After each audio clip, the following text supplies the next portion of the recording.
Ahmad, Yes, sir. by 2 p.m. today, you have to sending a consignment of vegetable from Butterworth to Shah Alam. Okay. Alright, I'll be there soon. Later that day.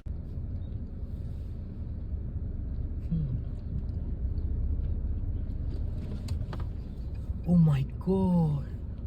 What should I do? What about the vegetable?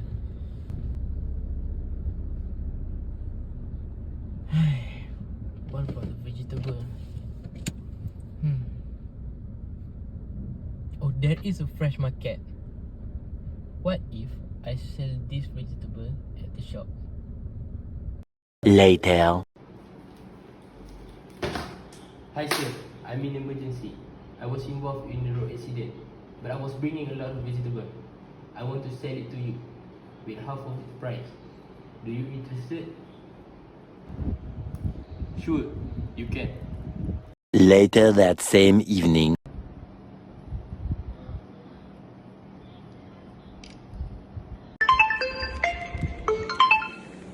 Hello. Hello boss, I was involved in a road accident near Rawang, but I don't want to wait too long for the lorry to be repaired. And that's why I sold all the vegetable to shop owner in here for half of its price. What? I didn't tell you to sell all the vegetable. You cannot do that. See you in court.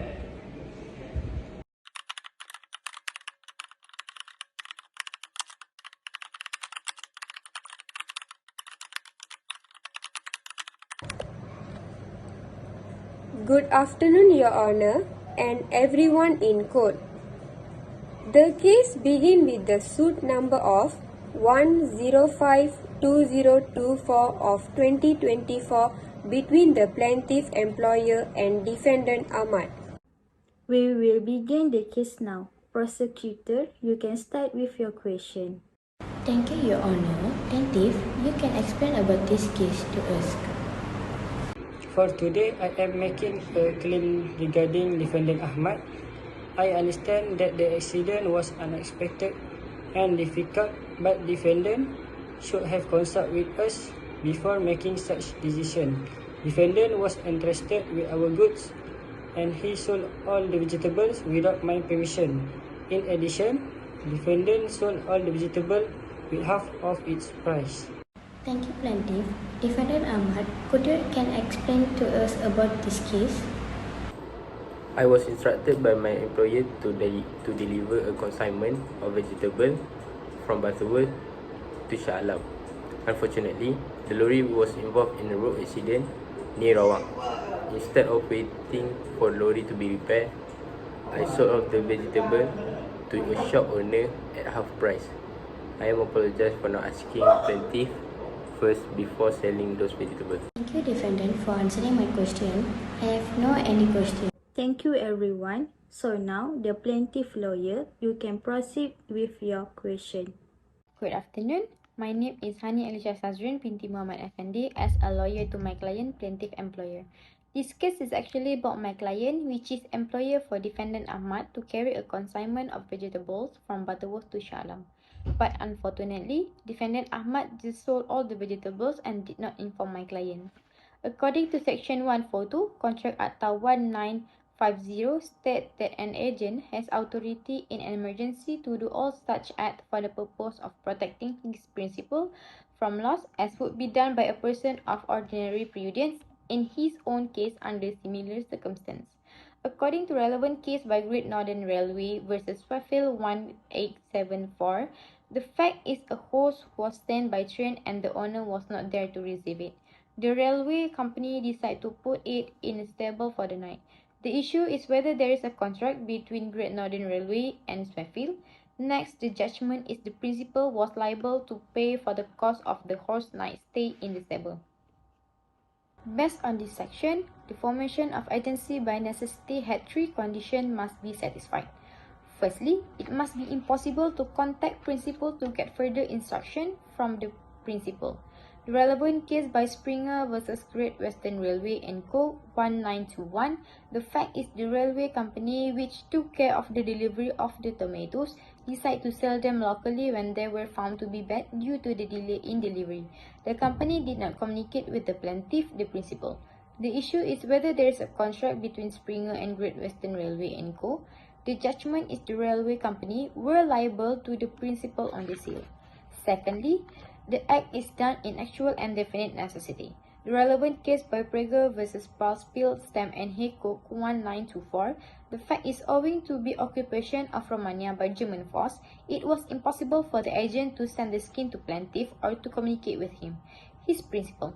The agent acted in selling them, which had increased in value 1917 and 1918. The issue is whether there is a contract between Prager and Balspiel, Stem and Haycock. The judgment is the agent thus was liable for his act. Lastly, the agent acts in good faith.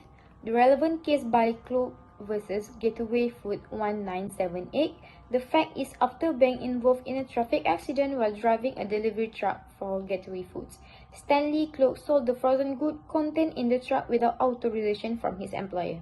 Cloak argued that he acted out of necessity to prevent the loss of the goods due to spoilage and to raise funds for the repair of the damaged truck.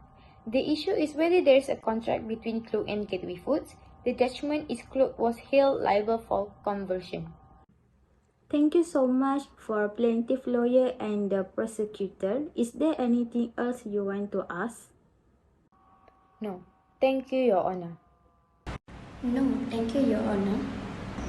Members of the jury, you have heard the confession and all of the proof of evidence about this case. The prosecution have proved that an agent necessity of contract is occurred between defendant Ahmad and plaintiff employer. We will close this session and will be continued at 4 p.m. Thank you. 2 hours later. Hi everyone, we can start a court discussion now. Your Honor, I understand that I should consult employer first before making the decision to sell all the vegetables. However, I am trying my best to save the vegetable because it is starting to wilt, and I had to act quickly to avoid the loss. I did not want plaintiff to have an even much loss if the vegetable getting damaged. I understand you are worried, but you don't have any right to sell the vegetables before consult with me first. In addition, you sold it with half of its price. Plaintiff and defendant, stay calm. Anything else you both want to add? No, thank you. No, thank you. Your Honor, we would like to hear about your advice. After heard about this case from both sides, the court found the defendant Ahmad guilty for not carrying out duty with untrustworthiness of his employer. The plaintiff employer have the right to continue with penalty against defendant Ahmad. Defendant have to pay the penalty of the damage of loss with the amount of the vegetable that already sold. I would like to advise defendant Ahmad for his case based on rights and duty of an agent toward his principal. According to Section 1C4 Contract of 1950, to obey the principal instruction, an agent is under the duty to conduct the business of his principal according to the direction given by the principal or according to the custom which prevail in doing business of the same kind. According to relevant case by Turpin v. Belton 1843, the fact is the agent has been instructed by the principal to get insurance for his vessel. However, the agent failed to do so. The vessel lost, and as a result, the principal bears some loss. The issue is whether there is a contract between Turpin and Belton. The judgment is the agent was liable for damage when the ship was lost. If there are any protests, please raise your hand. Okay, no protest from each one of you. Thank you. The case is closed.